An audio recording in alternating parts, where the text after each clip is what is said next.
time to tune in. Now another sports center, it's a movement. What's going on, everybody? Welcome to another episode of The Touchdown with yours truly, Doug Smith. We're going to take and continue this series of undrafted free agents around the league. Now, in this episode, we're going to take it down south to my great home state of Florida, and we're going to talk about a guy by the name of Marvin Wilson of the Cleveland Browns. Now, I'm a huge fan of this guy, and he's probably one of my favorite interior D linemen of the draft. And before the 2020 year, which was kind of a dud for him, he was ranked a top 9 defensive prospect coming out of college. However, something happened in 2020, so we're going to take and talk about that today and why him going to the Cleveland Browns is possibly the best move for him. Now, before we get into that, let's take and talk about who the heck is Marvin Wilson and why he's probably one of the most important undrafted free agents for the entire college football draft class. Now, let's take it back to 2018. Now, he appeared in all 12 games with 5 starts, staking a claim among one of the best interior linemen in America. And this is an interior D lineman, not an edge rusher, not a linebacker. This guy had 42 tackles, 4.5 for a loss, along with 3.5 sacks with 4 quarterback hurries. Now, somebody is doing their job right, and that was definitely him. Take it back to 2019, 1 year, fast forwarding. He started his first 9 games before a season-ending injury. Okay, now we're going to talk about that injury and why that might affect 2020 and his draft stock. But he was a team captain, which is good. He had 44 tackles, 8.5 for a loss, with a team high of 5 sacks and 1 forced fumble, 1 fumble recovery, and 4 pass breakups, along with 2 quarterback hurries. That's actually better than the previous year, and he did it in less amount of time. I mean, after a season like that, and not even a full season, I mean, the dude absolutely went off. Then we fast forward to 2020, and this is why he ultimately became an undrafted free agent. Now, he only played his first 6 games with 5 starts. Okay, recorded only 17 tackles, 2 for a loss, 1 sack, 2 quarterback carries, and 3 blocked kicks. Now, other than the 3 blocked kicks, there's not a whole lot here to really see. This is a person who you would think, oh, he deserves to be UDFA. But then also as well, we got to look at the whole picture. Did that injury ultimately affect his gameplay the following year? Now, what's really nice is that he's in a dream scenario. The Cleveland Browns, and I'll just go out on a limb and say this, they have a top 3 D-line in the National Football League. That's right, Bengals, Ravens, and Steelers.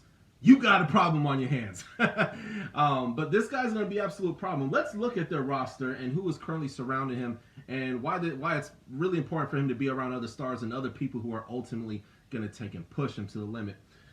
Taking and starting, and we're going to cover D ends and, of course, D tackles are currently on the Cleveland Browns.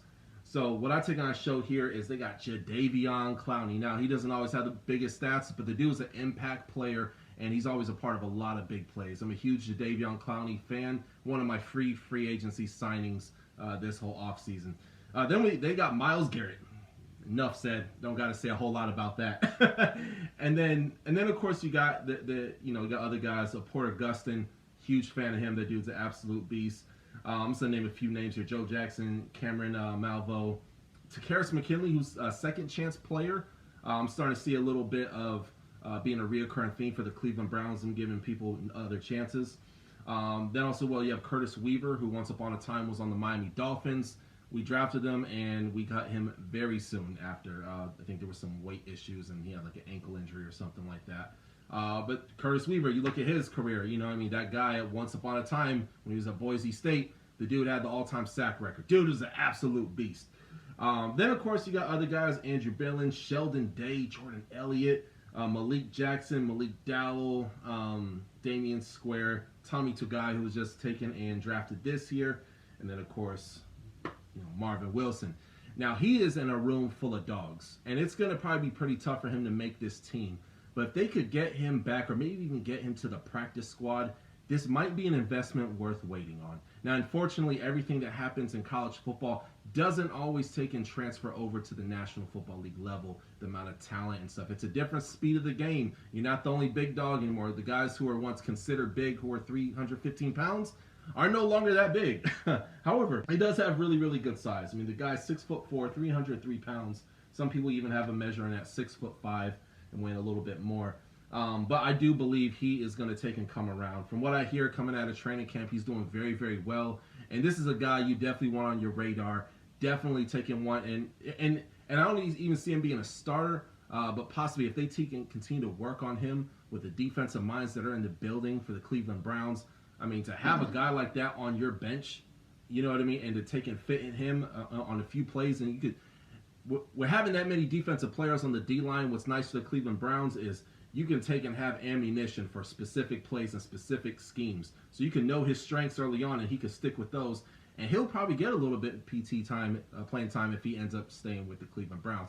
But we'll see. We will see. It's going to be very interesting. But ladies and gentlemen, that's Marvin Wilson. Again, one of my favorite interior linemen of the draft. Unfortunately, he was an undrafted free agent in 2020. It didn't quite pan out for him. But you look at 2018, look at 2019, and the numbers and the size. I'm like, golly. And then he played for FSU, so he's playing against a lot of really good schools. I do believe this guy's going to come out on top at the end. He just has to have a really, really good mini camp and also preseason. If he takes and does that, I see him making the roster for sure.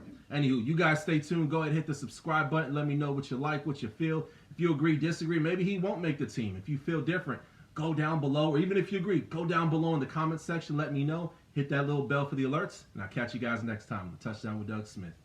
Time to tune in. Now another sports center. It's a movement.